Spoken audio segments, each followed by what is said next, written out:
Hello, and welcome back to yet another episode of the Post-Quantum Cryptography podcast. Today we are back with Raymond Zhao, the cyber researcher who has been creating his own post-quantum cryptography algorithms, as well as improving on current ones, and is a leader in the post-quantum cryptography space and thought leadership. Thank you for coming again, Raymond.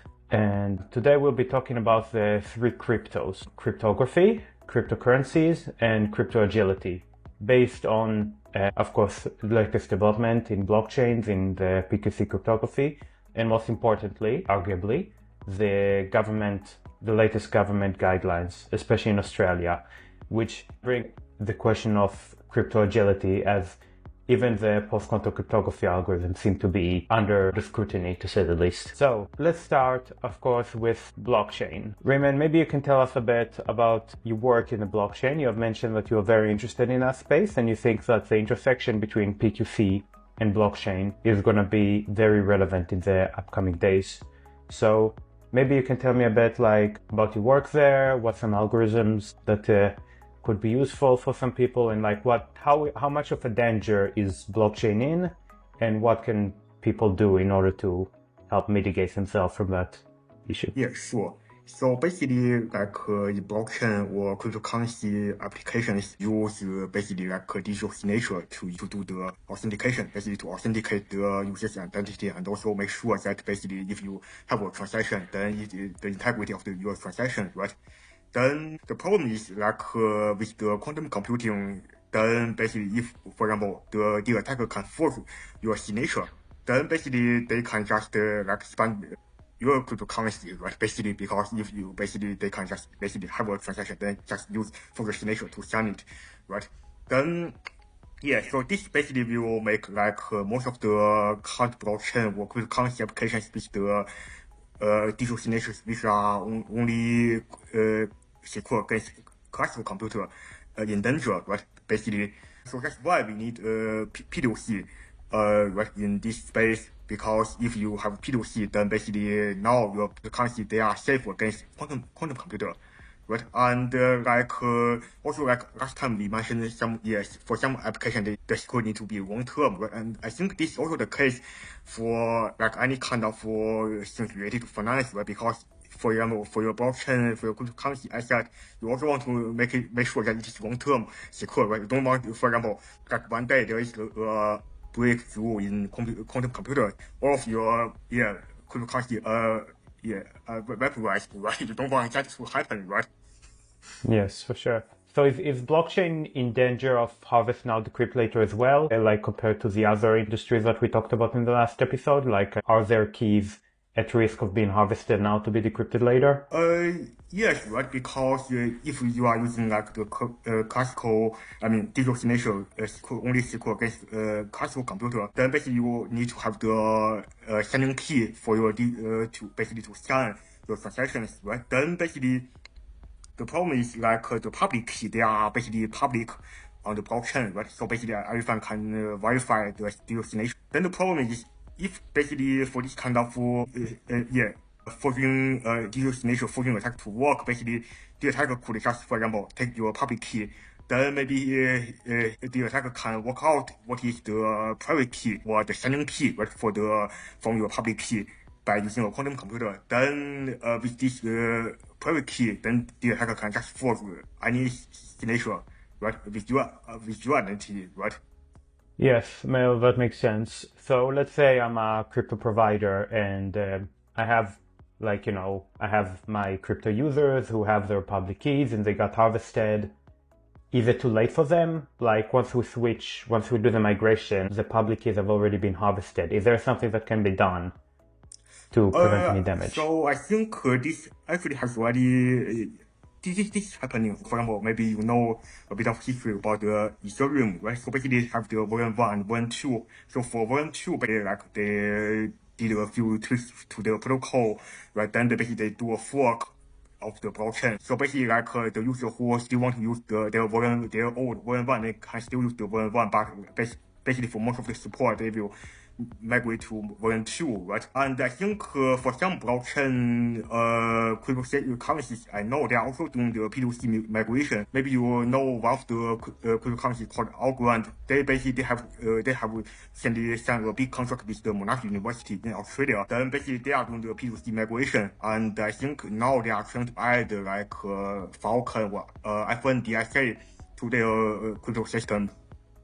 So if we are talking about FNDSA, which is one of the selected quantum secure digital signatures, along with MLDSA, there are also 14 new signatures coming up next year. And is that mentioning also the one that you're working on, or is that like a different, or that different ones? Because there are 14 algorithms coming. Where are they coming from exactly? I think for most of the new algorithms, they basically from the NIST evaluation criteria, basically they want to have basically two advantages compared to the existing security standards.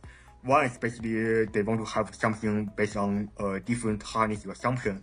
Like for example, maybe the code-based signature, right? Because like both MLDSA and FNDSA, they are lattice-based, although they are efficient, but both are lattice-based. And you have this SLH DSA, which is hash-based, but the size is too large, right? So then now basically first they want to have basically a few other digital signature algorithms, maybe like code-based ones, which basically they can have a balance between the efficiency and the size, right? And the other thing is basically they are also considering some like lattice-based new digital signatures, which are basically have like even smaller size compared to FNDSA, which is the smallest digital signature in the current NIST standard. So with all those signatures, so far we have been talking about them 16 competitors and a few others coming up. How do the blockchain providers know which one to select? Like which one is better and why exactly? At least on the basis of why is FNDSA better than MLDSA for blockchain, for example? Yeah, because they have a small size, right? Because actually for this question I did go search like maybe last week, and I found that basically like for blockchain application you have this block size, right? So basically when they decide the block size, they make a few assumptions. One of the assumptions like the size of the digital signature, right? So basically for the block size, the thing is like if you decide like how many transactions you can put in one block, and also like you decide like how much space if you take to store the blockchain on in the storage, right? So basically on your hard drive. So basically, for this, due to this kind of reason, so for blockchain application, they usually prefer like smaller signatures, right? And actually in this space, I have done some work with researchers from Monash University. So basically for some of the privacy preserving blockchain protocols, you maybe heard about like Snark or some other things like UNCT, right? So basically, I mean the UN confidential transactions, and so now it's approved, right? So basically for this kind of protocols used in some kind of privacy preserving blockchain application like Algorand and also Monero. So basically we have developed some more efficient P2C schemes which have smaller size compared to the existing works. Interesting. Basically, in your work at Monash University, you kind of were researching around the same algorithms, and you mentioned smaller signatures might be better for blockchain because they're more hardware based, need less space, like ideally use less space. Because of the size of the blockchain can get pretty big, I assume. Yes. You mentioned like smaller signatures. Does that mean they are less secure than MLDSA? Because from understanding, the increasing of key sizes means that it's more secure. It's not necessarily true, right?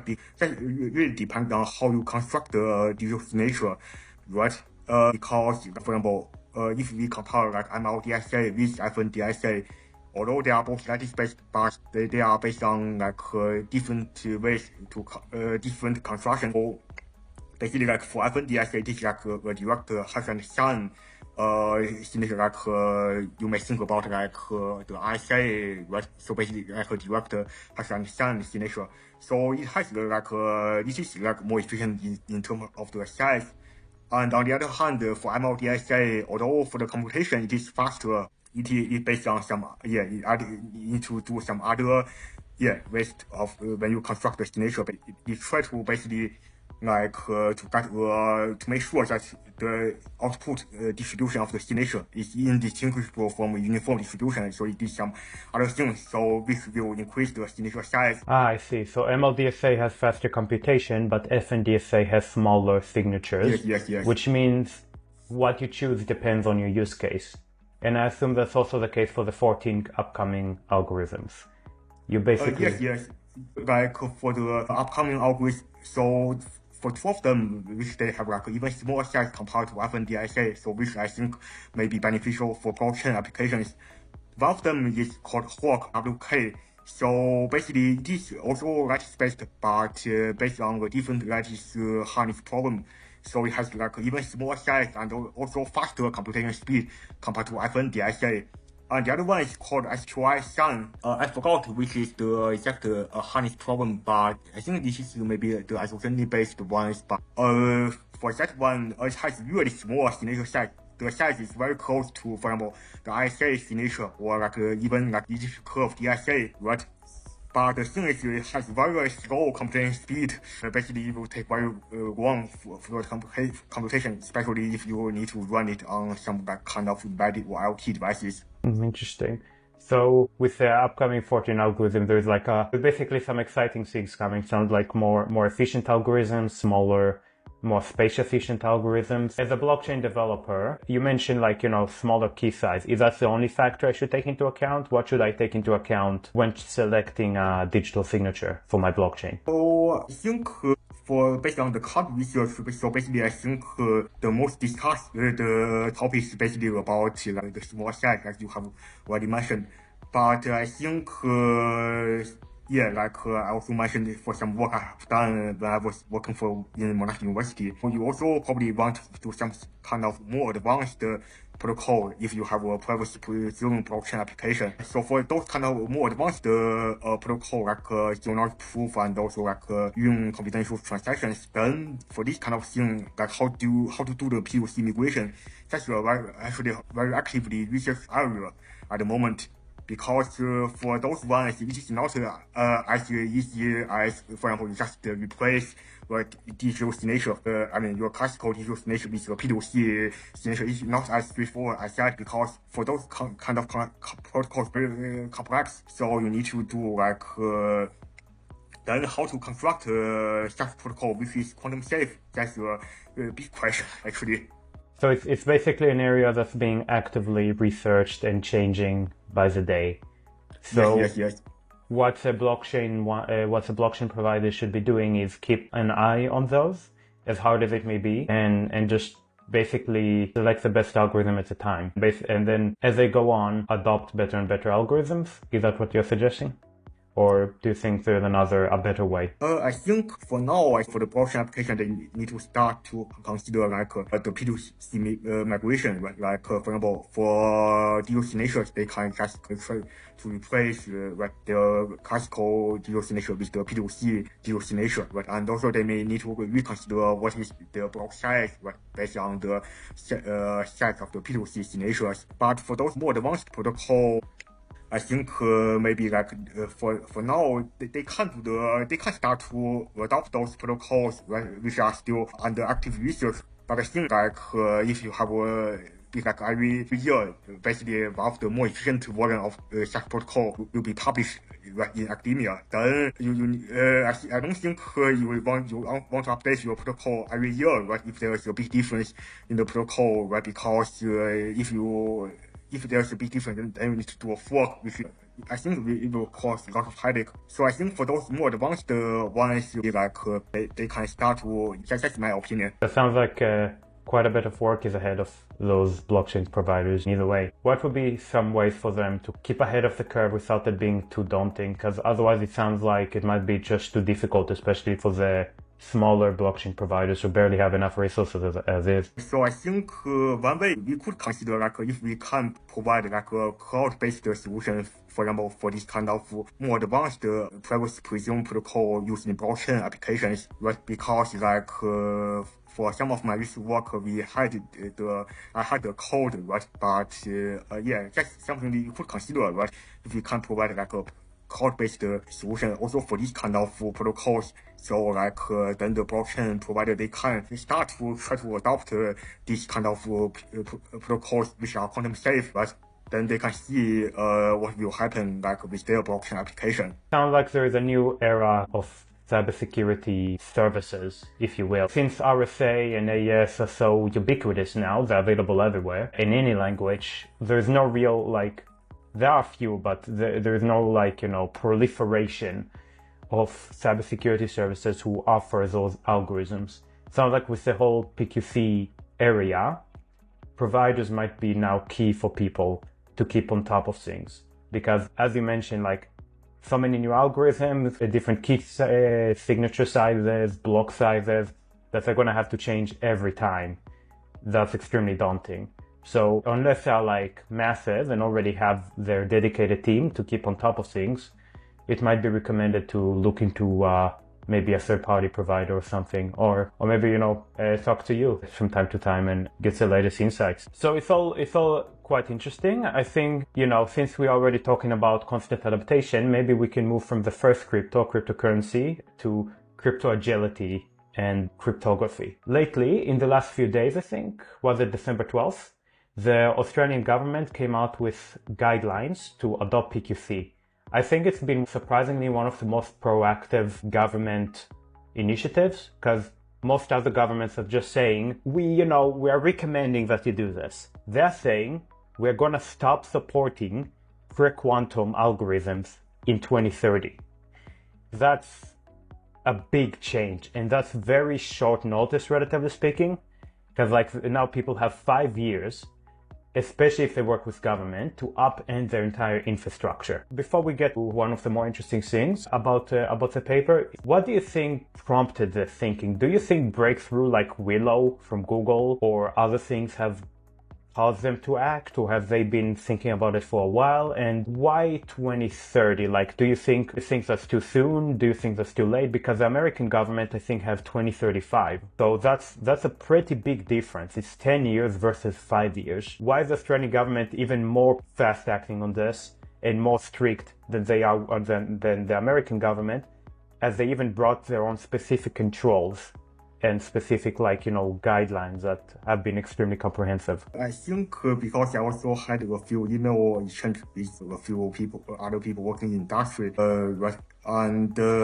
actually, what we think is probably now the Australian government, they are a bit panic, but as you mentioned, right after the Google Willow quantum chips, and also in November we had this AUS QRC workshop, right? And I think a few speakers actually criticized the Australian government for not doing anything. They are not providing any guidance. So I think that's why they active so fast. And also, as you mentioned, I think the guidelines from the Australian government are a bit over conservative, but as you mentioned, first is 2030 versus 2035. Other thing is from what I can see in the recommendation, they are not considering the NIST security level 1 algorithms. They only consider the security level 3 algorithms, and also they are only okay before 2030, and then after 2030 they only consider the NIST security level 5 algorithms. So I think this is interesting because this is not only over conservative, but also if you consider other guidance from for example from European countries or from US, they support a different standard. For example, they may support those algorithms with lower security levels, right? Then this could also have a bit of the compatibility issues, right? If you want to have a POC communication between the two. So for a bit of context, the Australian government has also not only phasing out pre-quantum algorithm, but some of the NIST selected post-quantum algorithms that are level, as mentioned by Raymond, levels 1 and 2. Level 1 is just completely not approved at the moment by the Australian government. Level 2 is approved until 2030, and then above 2030, only level 3 is approved. So there is MLChem 512, I think, MLChem 768 and MLChem 1024, which all have different levels of security versus computation versus key sizes mainly. And the Australian government said after 2030, only the third ones are done. while other governments, like the US government, has been relatively conservative and are like, MLChem 7068 is going to be fine until further notice. The Australian government says level 2 is not going to be fine in 2030. So it sounds like the Monash workshops that you mentioned that we attended may have actually done some movements there, because from my understanding, some government officials have attended, which may mean then that this whole movement might be a bit fragmented. While some government departments might move quickly, others might move slower, because it's all very bureaucratic and big. So at the very least, they've done the guidelines, which is a major step. I haven't heard of any plans or any like actionable steps that the government itself is taking. Hopefully that will be heard of sometimes in 2025. But it is interesting that they are even more strict than the US government and even some of their own selected algorithm. Do you know some of the thinking behind it? Like, why did they decide that levels 2 will not be approved after 2030, but then don't say, for example, level 3 will not be approved after 2035? Do they think that level 3 will stay secure indefinitely? If so, why is level 2 not enough? I think one of the reasons is if you have had a look at the definition of the next security levels for P2C, then basically like for level 1 is like the same hardness as breaking AES 128, I mean the brute force attack on AES 128. Right? Then if you basically know like what is the cost of breaking AES 128 on quantum computers, what is the worst algorithm is like a square root of that, which is about 2 to the power 64, right? And although like for now basically we cannot really achieve that because you also need to have quantum memory, right? You have a lot of storage. So if you consider all the cost from the next document, it will be like 2 to the power of 140 divided by the depth to the power of the quantum depth, right? Of the depth of the quantum circuit. If you have like from 2 to the power 40 to the power 96, something like that. So if, for example, you can really achieve like the 2 to the power 96 quantum circuit depth, then it will be like 2 to the power 140 divided by 2 to the power 96. That will be like even less than 64, right? Somehow. So I think this is probably like the reason, because you have this kind of uncertain parameters related to quantum circuit depth, right? And also like if you really think about like what happened with the DEIs, right, which is like the older standard before EIs, that was only like 64-bit secure. Actually not, just only 56-bit secure. And then if you think about the breakthrough of breaking DEIs, because like for example, when the DEIs was standardized in 1980s, I believe, then it will take very long time to break this 56-bit secure block cipher, right? But now you can basically break it on your computer probably within a few minutes, right? I think. Then if you think about this kind of breakthrough, I think this is why like Australian government may be a bit over conservative about this, because if you think about like the niche security level 1 is only the same as breaking DIS 128, which is about the same as breaking DIS right on a classical computer. I think that's the reason why, because it may not be really secure after maybe like another 20 or 30 years. So basically, running some mathematical and predictive thinking, there's a higher probability that those algorithms will be broken. As you mentioned, not by even maybe not just by quantum computers, but even by a potential classical computer. For now, I don't think you have an efficient algorithm on classical computer to break those algorithms. Who knows? So if there's like a breakthrough on the attacks, as I mentioned, for the quantum security level, so Australian government may feel right, it may not be secure anymore in another 30 years. The niche security level may not be secure anymore against quantum computers. But for now, we don't know this kind of new attacks, but maybe like in 30 years of time, there will be like more efficient attacks, right? And well, one thing to consider is that the guidelines regarding pre-quantum, approved algorithm, non-approved algorithm, is that they're mainly applying to the Australian government and their own infrastructure. When they say they're not approved, from my understanding, everyone is still allowed to use them if they want, as long as they're not working with the Australian government.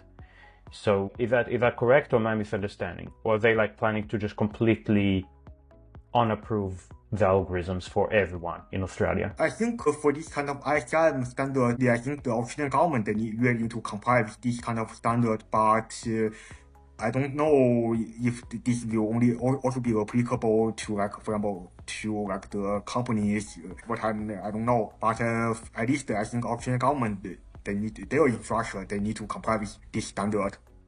So I think that makes more sense. The US government, with their own Quantum Preparedness Act, are probably going to be using MLChem 1024, because they themselves say that if you need more security, that's recommended. MLChem 768 might be good for a lot of people, but not good enough for, say, government. So it's potentially making sense that the Australian government, for themselves, are also saying that they need MLChem 1024, and it's not necessarily applying to everyone else. That said, you brought a bunch of reasons as to why MLChem 768 might actually not be as secure in the upcoming years.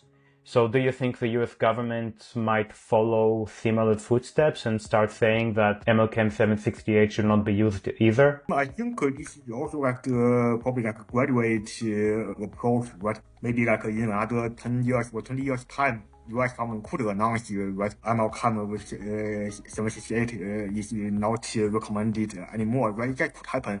Like this will actually already happened, right? Like with like AES versus DES, and also for the hash algorithm, it is like SHA-1 and MD5. They were like phased out at the beginning of the 21st century, right, by the US government. This kind of thing already happened. So yeah, maybe like as you mentioned, US government could announce that the MLChem 768 will not be recommended anymore, but I don't think it will be like in the near future. Maybe like in 10 years or 20 years, this could happen. Gotcha. So you don't think it's going to happen? You think the Australian government might be getting a bit too conservative, or you don't want to make Yes, yes. Okay.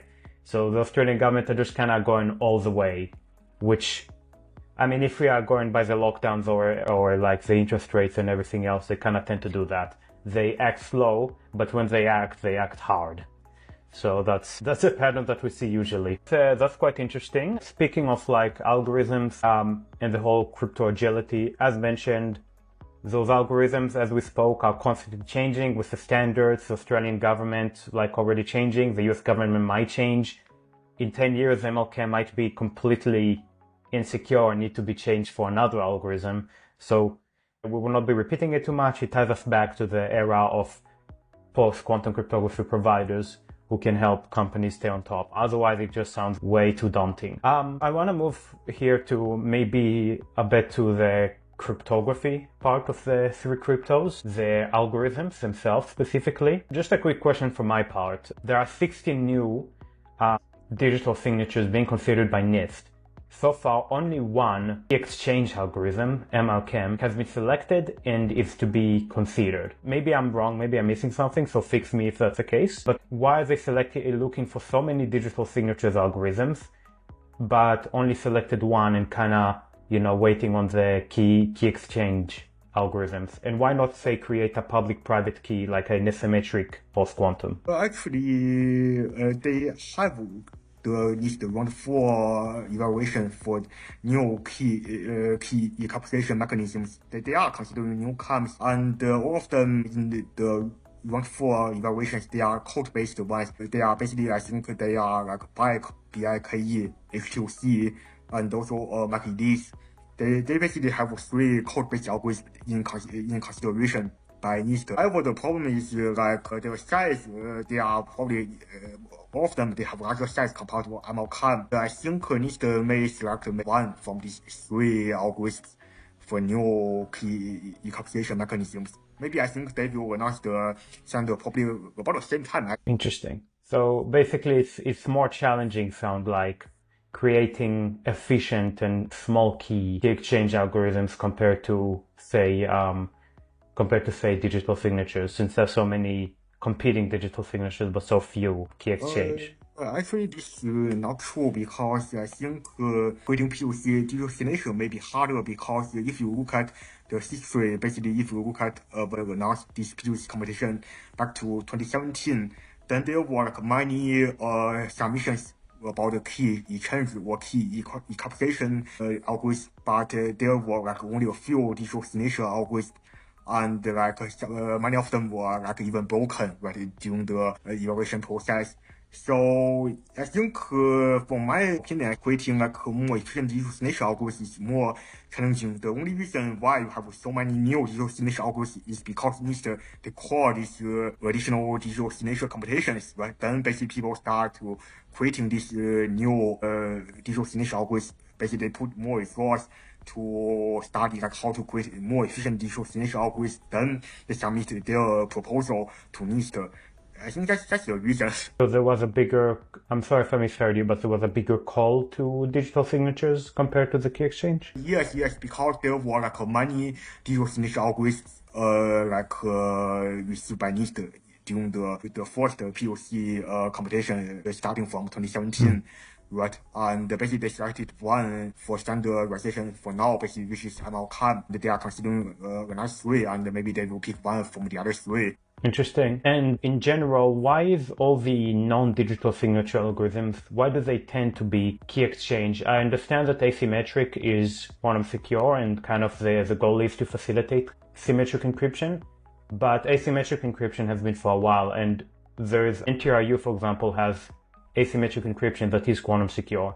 So why is the focus more on key exchange rather than creating a quantum secure asymmetric, which might be easier to at the very least implement? The first thing is actually for NTRU, it can only basically encrypt like short messages, but just about the same as this new key exchange algorithm. The reason is basically you want to focus on key exchange is because that's how you usually use this kind of public key systems in protocols like TLS, right? Because they use key exchange to have to have a shared secret between two parties. Then they use this shared secret to do symmetric key encryption, which is like more efficient, right? And if you want to use asymmetric key to encrypt a large message, then this is less efficient compared to in terms of the computational speed to using a symmetric key-based encryption. And the other thing is you also need to use different modes, right? Like you know this kind of different modes with the symmetric key-based encryption,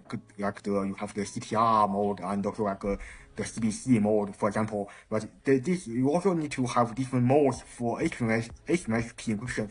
But from what I heard, these kind of modes, they all have their own problems. Like some of them have like vulnerabilities, for example. I see. Well, that makes more sense. I mean, in general, that's the ideal situation. Now, creating symmetric encryption is better for encrypting large amounts of data, and if you want to encrypt a session, it's not really going to work if you do asymmetric the entire time. So if you do a key exchange to generate a session, it's just more efficient. And generally, there aren't many use cases for pure asymmetric communication generally. Well, I think we have covered the three cryptos pretty well. Is there another topic that you wanted to bring up, or just some insights that you wanted to share, maybe from your work or anything? Yes. So because we have discussed this new Australian crypto standard for P2C, right?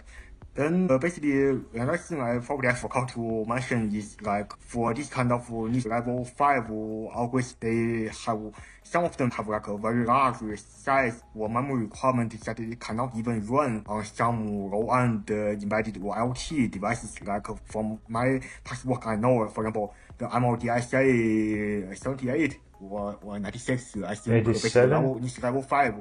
You cannot even run on some low-end embedded systems due to the very large memory requirement during the runtime. So I think this probably gives another reason to consider, like, for example, the cloud-based solution, right? If you can offload this computation to the cloud, then you don't need to consider the memory of this more secure but less efficient POC algorithm. So when it comes to cloud, you mentioned it kind of offloads the computation and the key sizes issues to someone else essentially who's able to handle them. Would that mean that the blockchain provider might be able to use more types of signatures for themselves if they offload it to the cloud? No, what I mean is basically you still need to store these kind of signatures on your blockchain, right? So this kind of thing, you wouldn't save anything from offloading this to cloud because you still need to store this somewhere in your application. But the thing is, you can like offload the computation and the runtime memory requirement, because what I mean by memory requirement, I mean like the stack and the heap usage when you do the computation. For example, when you compute the signature, right? When you sign something, then you need to store the generated signature somewhere in your application. When you run these algorithms, you also need to consume like the stack and also the heap memory, right? And this kind of thing, which might be very large, and you cannot run like some of the P2C algorithms with the high security level on embedded or IoT devices because of due to this reason, actually. You mentioned IoT and a few other fields. It just sounds like the whole compatibility issue is going to be quite a pain, which again comes back to the whole cloud hosted. It just sounds like it's going to be a lot more relevant than what it was with RSA. Let's just say we haven't been applying proper programming principles when creating the current security algorithms that will allow for change very easily. It just sounds like we kind of prepared it all around the current encryption algorithms, and now we might have to end up like using someone else, like another computer, to secure our own infrastructure, which, I mean, to some degree, it's not necessarily a bad thing. It just means it does, for example, open up a whole new area of economy that wasn't as proliferated before. Like, I know that AWS, for example, has their key manager, but it still wasn't as, like, you definitely did not need to offload the algorithm somewhere, especially the higher level ones. And this is just what we have now. For all we know, it's going to get bigger or even maybe get smaller like FNDSA, but the computations are going to be harder and longer. And in either case, it just sounds like that might be the future, cloud hosted security, at least for the time being. Yeah, and another thing is like we also mentioned like the government infrastructure need to use this needs the algorithm, POC algorithm with the high security level. Then another thing in my mind was many of these infrastructure their program was created like many years ago. Right? Some of them use programming languages we probably never heard about because they are basically much older than our age. Yeah. Right? Then for those kind of applications, you don't want to like start from scratch to program POC library for POC cryptographic library for those very old programming languages. Right? That's I think another reason to consider why we need to use a cloud-based solution. Yeah, it might be tricky. I haven't looked recently, but I don't think there is a COBOL open source algorithm for MLChem that's like, at the very least, a quick and good one. So I agree, like a lot of especially government sadly infrastructure is based on languages that almost nobody knows, and those who know are like on the way to retirement. There have been some solutions around that. I think AWS recently released an AI that can actually upgrade COBOL and other legacy code to more modern one, but I feel like that's still going to be a pretty long process as well, so it's not going to be the savior for those infrastructures. So one could be, I imagine that if a government wants to host a cloud, it might want to do it on its own virtual machine rather than like use a company's. But in either case, the end result is the same, which is calling to an API. That's kind of interesting. It would make things a lot more accessible because no matter what code you use, you're going to be able to easily call that API endpoint and run the algorithm. You're not going to need to like look for a library that has that language or like a SDK that has that language, because with those new algorithms, they don't exist almost. The ones that do exist are saying don't use us.